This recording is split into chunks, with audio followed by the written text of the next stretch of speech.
C'est le temps de faire un survol de nos dossiers municipaux pour Ville de Saguenay, en compagnie de la mairesse, bien sûr, Mme Josée Néron, qui est avec nous. Bienvenue à l'émission. Comment ça va ce matin? Ça va bien, un peu grippé, mais ça va très bien. Bon, je vais essayer de faire ça pas trop chargé pour passer au travers rapidement.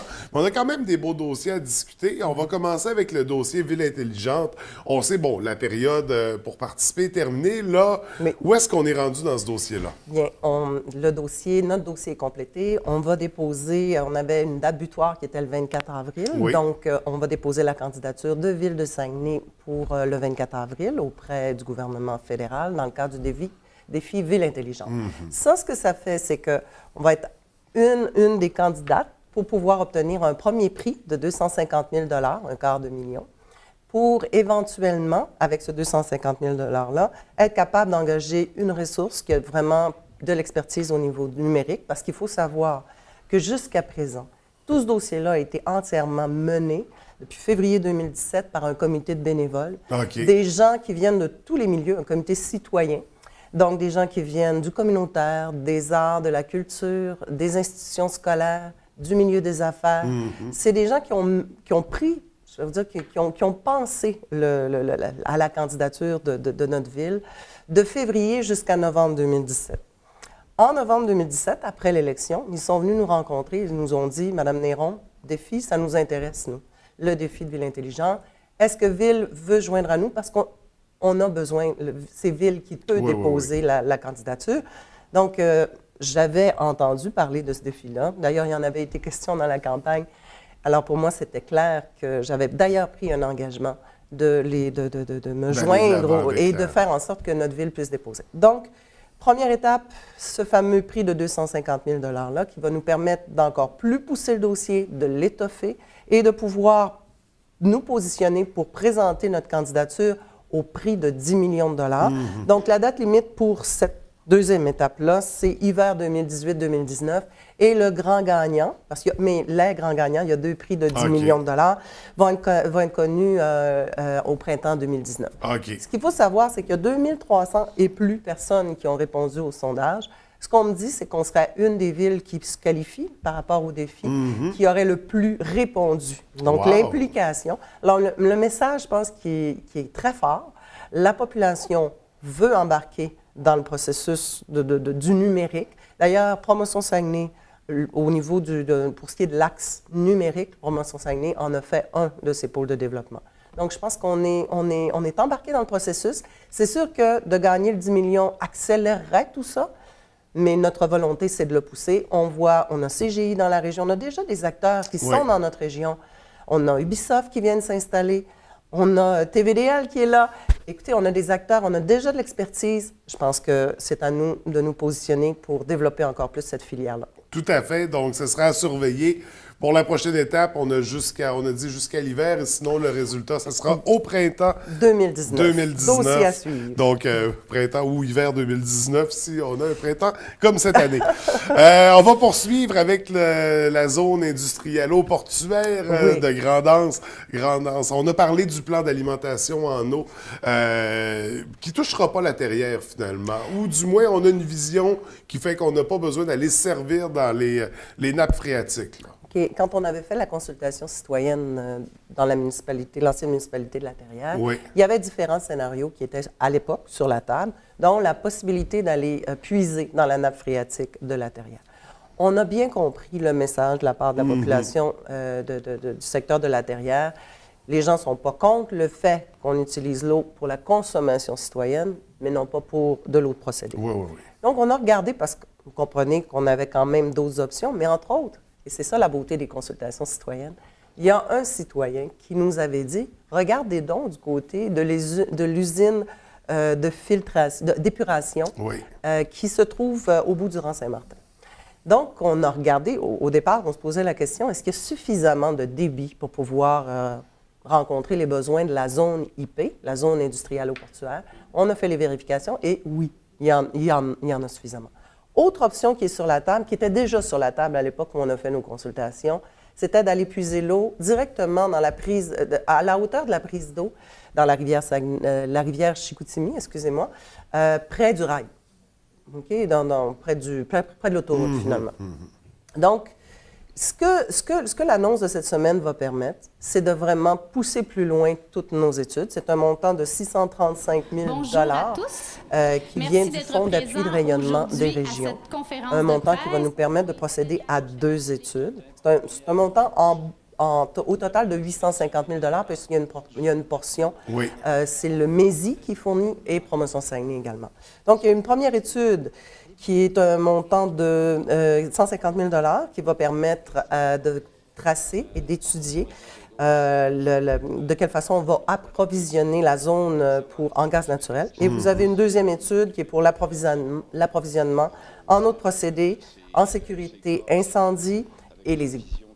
Donc, l'autre étude, c'est un montant de 700 000 Et ça, on a la contribution, la participation du gouvernement. Là, oui, le phare, c'est le Fonds d'appui au rayonnement des régions. Ça vient directement du gouvernement du Québec. Le MESI également. Le MESI, lui, il contribue pour un montant de 75 000 et il y a un montant de 45 000 plus 170 000 215 000 de la part de Promotion Saguenay, ce qui fait un grand total de 850 000 Donc, on comprend qu'on a le gouvernement provincial qui nous appuie dans le développement de la zone, puis qui est important d'ailleurs. Oui. Il disait que le port de Grand-Anse était bien situé, faisait partie exactement, le des port signes pour lesquels il y avait le plus de vision, disons. Bien, il y a 15 zones IP au Québec. Et ce que le ministre attaché aux Affaires maritimes disait, c'était qu'on était dans les top 5. Donc, on a vraiment de beaux avantages. Ce port-là est situé en eau profonde. Il est accessible 12 mois par année. Il est loin des zones habitées. Donc, on s'entend, au niveau de la stabilité sociale, c'est beaucoup plus facile. Les terrains sont vastes, donc si on veut éventuellement prévoir une expansion, on peut acquérir plus d'arpents de terrain.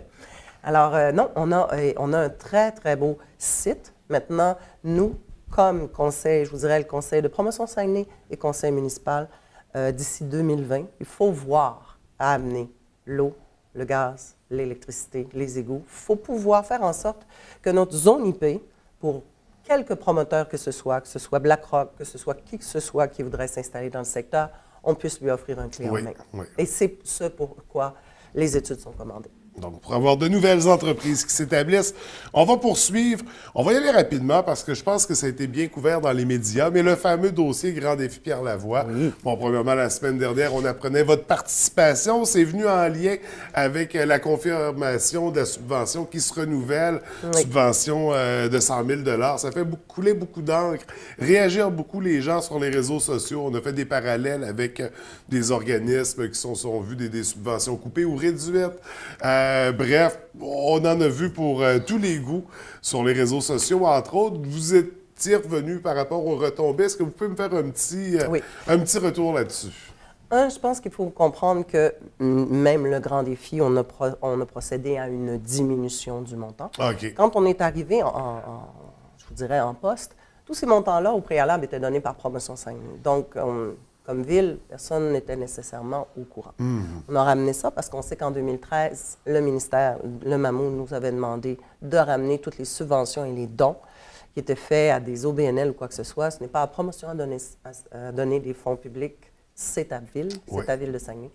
Donc, on a ramené ça sous notre giron.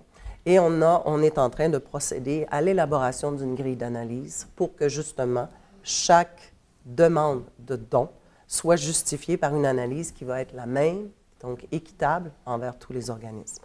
Cela dit, est-ce que le 100 000 est justifié? Écoutez, le 100 000 n'est pas que pour le défi, c'est la première chose. Il couvre également la marche, il couvre également la course, parce que vous avez les jeunes qui partent et qui montent jusqu'à Montréal. Il couvre également les cubes énergie. Alors, je pense qu'il faut remettre ça dans un cadre. Si on divise par 4, on s'entend que ça fait plutôt 25 000 par événement. Oui. En plus, je crois qu'il faut donner ses lettres de noblesse à M. Lavoie. C'est une cause qu'il a portée, on s'entend, ça fait 10 ans que le Grand Défi est en place. C'est une cause qui, par rapport aux maladies orphelines, a vraiment changé la vie de plein de gens. Oui. Ça a permis d'élaborer des tests qui ont permis à des jeunes parents de pouvoir éviter éventuellement d'avoir un enfant qui ait une maladie qui soit fatale ou quoi que ce soit. Donc, je pense qu'il faut remettre ça dans un cadre. Et notre région est quand même une de celles où les maladies orphelines étaient là. On était très touchés. Donc, par rapport à ça, c'est sûr que cette année, on est en mouvance. On est en train de tranquillement ramener la donne. Mais l'année prochaine, on pourra présenter à la population, ça va être très transparent, la raison pour laquelle on donne chaque montant à chaque organisme et les choses seront faites de façon équitable. Donc, ce sera très intéressant de pouvoir mettre la main sur ces documents. Oui? J'aimerais juste dire, vous savez que quand on fait partie du Grand Défi Pierre-Lavoie, on peut parrainer des écoles. Oui. Donc, comme je suis mairesse d'une grande ville qui a 3 arrondissements, je parraine donc une école dans chacun des arrondissements. OK. Et pour ce qui est de Ville-de-la-Baie, c'est l'école Médéric-Gravel. Oui. Mon but, c'est de ramasser 9 300 donc 3 100 par école. Et pour ce faire, j'ai un chandail sur lequel j'ai défini les emplacements. Ce qui est plus près de mon cœur, c'est 1 000 sur les côtés, 750 et sur les manches. Et en bas, ici, au niveau de l'abdomen, bas du dos, 500 Ceux qui sont intéressés, appellent à la ville.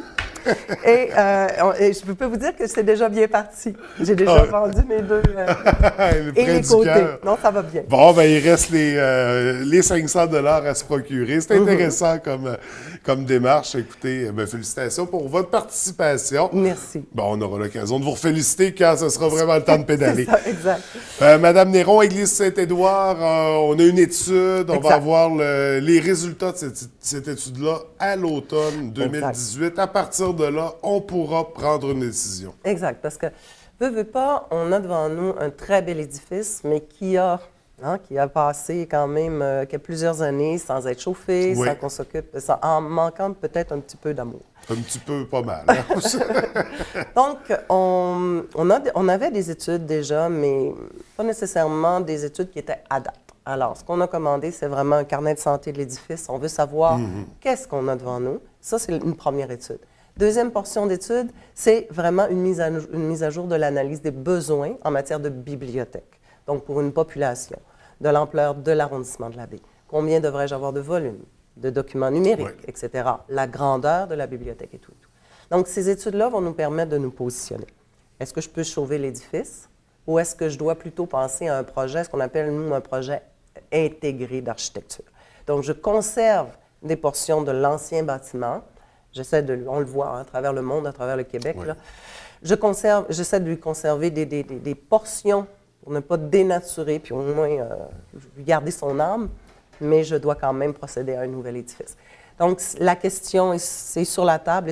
Les études vont nous permettre de pouvoir nous positionner, prendre une décision éclairée, puis ensuite, on va procéder. Donc, on a hâte d'avoir les résultats de cette étude-là. Très beau projet. On va y aller très rapidement parce qu'on n'a plus de temps. On a encore 2 dossiers à survoler. On va faire un rappel, premièrement, au niveau de la pièce Impact qui est de retour. C'est la semaine prochaine, hein, les représentations? Oui, la pièce Impact, très belle pièce qui sensibilise les jeunes, particulièrement les jeunes de secondaire 5, au fait que, disons que c'est pas recommandé de conduire avec faculté affaiblie, que ce soit drogue ou alcool.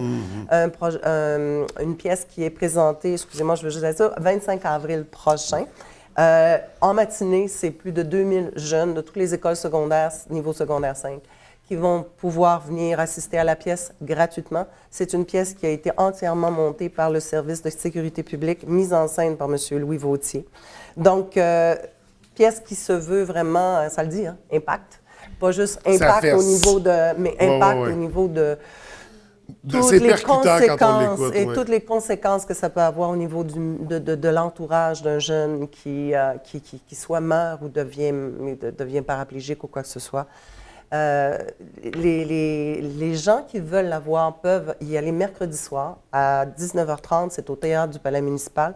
Les billets sont en vente sur www.diffusion.saguenay.ca et c'est à un coût de 5,50 $. Toutes les sommes recueillies sont réinjectées dans je vous dirais, des activités de sensibilisation et entre autres dans l'achat de ce qu'on appelle Cool Taxi, donc la possibilité de prendre un taxi gratuitement pour des jeunes qui sortent de leur balle de finissant. C'est vraiment fait en rapport avec les balles de finissant.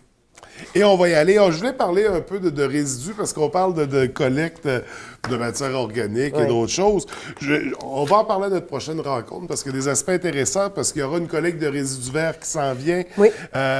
Juste rappeler quand même que les écocentres sont ouverts depuis lundi. 16 avril, effectivement. Donc, excusez-moi, l'horaire est de 8h à 18h. Oui, oui, les D'accord? mêmes horaires. Exactement. En matière de matière recyclable, maintenant, on accepte au niveau du bac bleu tous les sacs de plastique, Oui. tous les emballages, donc du genre Saran Wrap, tous les sacs de plastique. On demande simplement à la population de mettre tous ces plastiques-là dans un sac de plastique, de le nouer, OK. pour que ça soit pas un Je peu... me demandais si on pouvait se servir des sacs à plastique pour mettre la récupération, mais je Non, comprends qu'au moment du c'est ça. triage, ça va être complexe. Vous avez aussi des formations en compostage qui Oui. sont données par Eurico. La prochaine à la baie, 2 mai 2018, et c'est à 19h à la Maison des Jeunes. Et la collecte de résidus verts, surveillez-la. Allez acheter vos sacs. C'est des gros sacs bruns qui sont, je vous dirais, imperméables. On peut au lieu d'acheter des sacs verts en plastique comme on faisait auparavant, maintenant c'est ce type de sac-là. Oui. Et c'est accessible dans les différentes quincailleries. La Ville va annoncer la date précise où on va passer pour ramasser nos fameux résidus verts. En tout cas, ça ne devrait pas être bientôt. On a hâte d'en voir du vert. On va terminer avec l'équipe du Renouveau démocratique. Assemblée générale. Il y a des élections en vue de cette Assemblée générale. Donc, l'AGA annuel, ça se passe samedi prochain, 21 avril. C'est à 19h30 au club de curling de l'arrondissement de Chicoutimi. La population est invitée. On attend tous les gens qui sont, je vous dirais, intéressés à s'impliquer au niveau de leur communauté par le biais de notre parti politique. Mais si vous voulez une place comme administrateur, il y aura des élections. Exactement. Donc, on invite les membres à se prononcer, bien sûr. Madame Néron, merci beaucoup. On se retrouve dans 2 semaines. Ça me fait plaisir. Merci. À très bientôt. Merci. Bonne journée. Bye-bye.